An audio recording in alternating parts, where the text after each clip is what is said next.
Most of the PaaS services comes with public endpoints.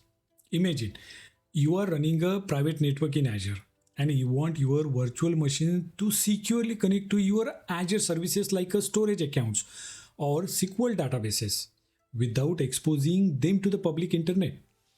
Virtual network service endpoints will help you do just that.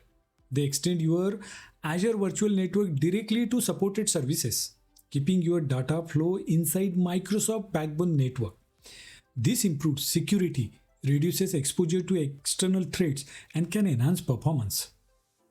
By default, when you secure Azure service resource to a virtual network, you won't be able to reach them from your on-premise network.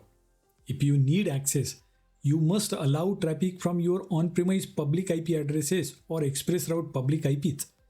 You can easily add these IPs through the Azure Service Resource IP Firewall settings, which can give you secure and control access. Diagram on the screen shows such setup. Let's discuss how virtual network service endpoints benefit you in this case.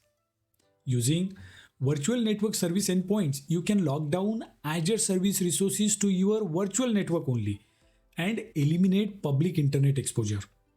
This means only traffic from your virtual network can access your storage accounts, SQL databases, and other Azure services, which makes things more secure. Without service endpoints, Azure service traffic might get routed through your on-prem networks or virtual appliances.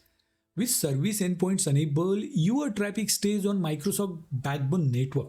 This will ensure faster and more reliable connections. And you do not need to manage public IPs, NAT, or extra gateways. Just enable the service endpoint on a subnet and Azure takes care of the rest, which means less hassle and better security. So when you enable virtual network service endpoints, your Azure service traffic switches from using public IPs to private IPs within your virtual network.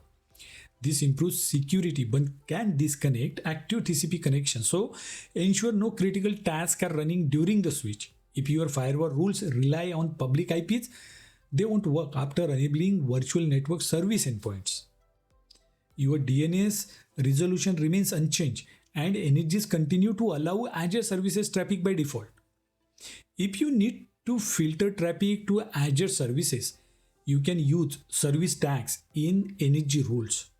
Service endpoints work across multiple virtual networks but must be enabled separately for each subnet. There is no extra cost for using service endpoints, but some Azure services may have limits on the number of subnets they support. You can also filter service traffic further using VNet service endpoint policies and ensure only specific Azure resources are accessible using those policies.